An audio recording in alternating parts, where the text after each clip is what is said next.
देखिए, पूर्णिया से दिल दहला देने वाली घटना सामने आई। एक तरफ मोकामा हत्याकांड की जो सियासत है वो अभी थमी नहीं, तो दूसरे तरफ पूर्णिया में एक साथ जदयू नेता के घर में एक साथ 3 लोगों की मौत हो चुकी है। आपको बताएंगे जदयू के जो नेता है निरंजन कुशवाहा, उनका क्या कुछ कहना है। इसके बाद देखिए जो है सदर अस्पताल भी ले जाया गया है। इसके बाद क्या कुछ घटनाएं सामने आई है और इसके बाद पप्पू यादव भी जदयू नेता के घर पहुंचते हैं और बड़ा बयान देते हैं। पूरे विस्तार से इस रिपोर्ट में आपको बताते हैं कि क्या कुछ जो है वो हो चुका है, क्या घटनाएं हैं और क्या बयान है, सब सुनाते हैं। उससे पहले नमस्कार, मैं कोमल और आप देख रहे हैं दर्श न्यूज। देखिए, आपको बता दें कि पूर्णिया में एक घटना सामने आई जिसमें जदयू नेता निरंजन कुशवाहा के घर में 3 लोगों की मौत हो गई। आपको बता दें कि जो 3 लोग हैं वो कौन कौन से हैं। मृतकों के नाम में जदयू नेता निरंजन कुशवाहा ने बताया है कि उनके बड़े भाई नवीन कुशवाहा 52 उम्र, वही पत्नी कंचन माला सिंह 48 उम्र और बेटी तनुप्रिया 23 के रूप में हुई। वहीं पुलिस अभी जांच में जुटी है और आपको पहले जो है निरंजन कुशवाहा का बयान सुनाएंगे। और यह मामला पूर्णिया के जदयू नेता के घर में हुई है जिसमें 3 लोगों की संदिग्ध परिस्थिति में मौत का मामला सामने आया।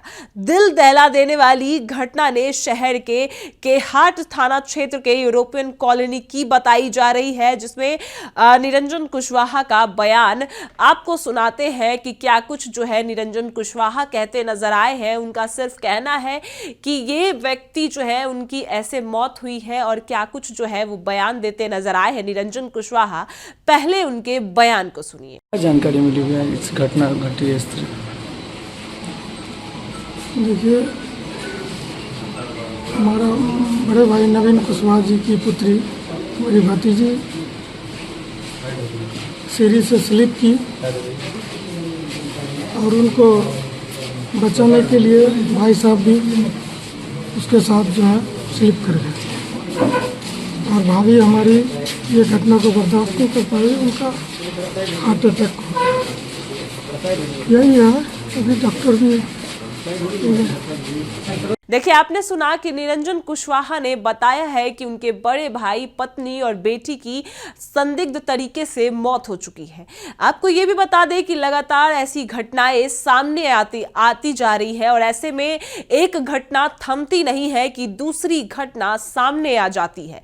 पिछले ही कुछ दिनों में हमने मोकामा की सियासत की चर्चा की, मोकामा की सारी घटनाओं की चर्चा की और इसी बीच कल जो है वो जदयू नेता के घर में उनके 3 सदस्यों की संदिग्ध मौत हो जाती है। इसके बाद आपको यह भी बताते हैं कि जब अस्पताल ले जाया जाता है तो क्या कुछ देखिए जो सामने आया है। आपको यह बता दें कि 4 तारीख को यानी देर रात कल के दिन सूचना मिली कि गैलेक्सी हॉस्पिटल में एक ही परिवार के 3 व्यक्ति यानी जदयू नेता के घर में जो 3 व्यक्ति की मौत हुई, उनके परिजन के द्वारा ले जाया गया, जिन्हें मृत घोषित कर दिया गया है।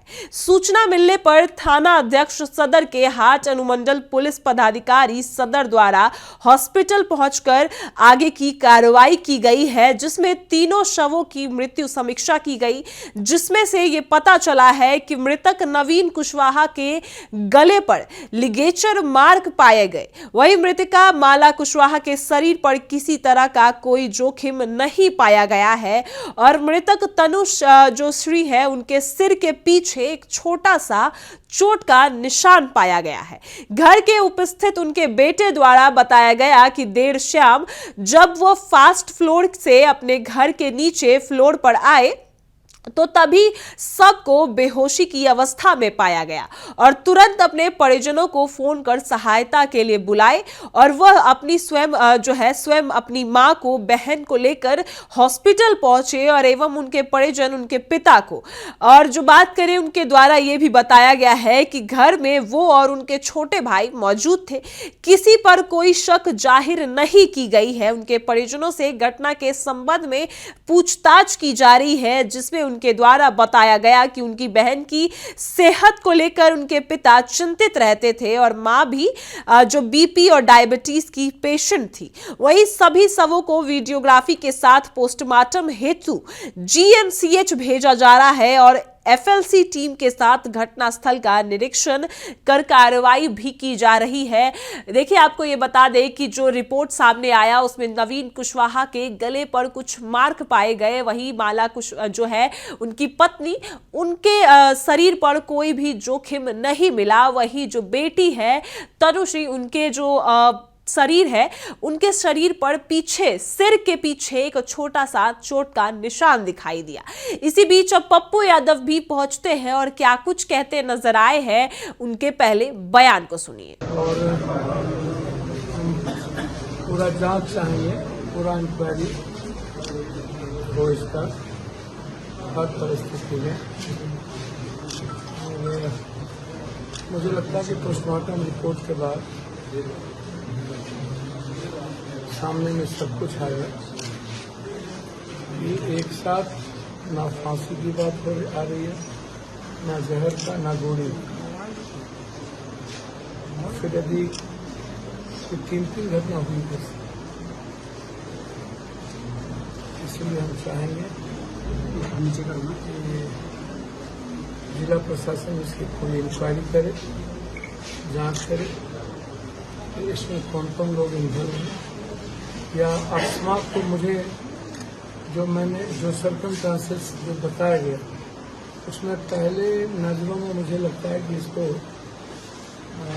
स्वाभाविक मौत मैं नहीं कह सकता, संदिग्ध है ये चीज। और पोस्टमार्टम रिपोर्ट के बाद दूध का दूध, पानी का पानी सामने आएगा। इसलिए मैं मेडिकल बोर्ड के साथ पोस्टमार्टम चाहूँगा और साथ साथ एसपी साहब और डीएम साहब से पूरी तहकीकात। देखिए, आपने सुना कि पप्पू यादव ने क्या कुछ कहा है। पप्पू यादव इसे मौत नहीं मानते नजर आ रहे हैं। वो सीधे तौर पर कहते नजर आए हैं कि ये मर्डर है और इसकी कार्रवाई होनी चाहिए। देखिए, पप्पू यादव की बात करें तो पप्पू यादव जो है वो जदयू नेता के घर जाते हैं और सभी परिजनों के घर जाते हैं जो भी जिसकी हालत ऐसी गंभीर बताई जाती है या फिर किसी के घर में कुछ दुर्घटनाएं हो जाती है। और सिर्फ यही नहीं, पप्पू यादव पूर्णिया से सांसद भी है और वो जदयू नेता के घर जाकर जो बयान देते हैं, इसके बाद और सनसनी फैल जाती है क्योंकि ये मौत नहीं मर्डर है, ऐसा कहा जाता है। दूसरे तरफ मोकामा हत्याकांड की अभी पूरी तरीके से कार्रवाई पूरी नहीं हुई तो पूर्णिया में अब ये हत्याकांड ने फिर से सनसनी मचा दी है। अब जो भी तमाम अपडेट्स आएंगे हम आपको बताएंगे। फिलहाल इस खबर में इतना ही। आप देख रहे हैं दर्श न्यूज।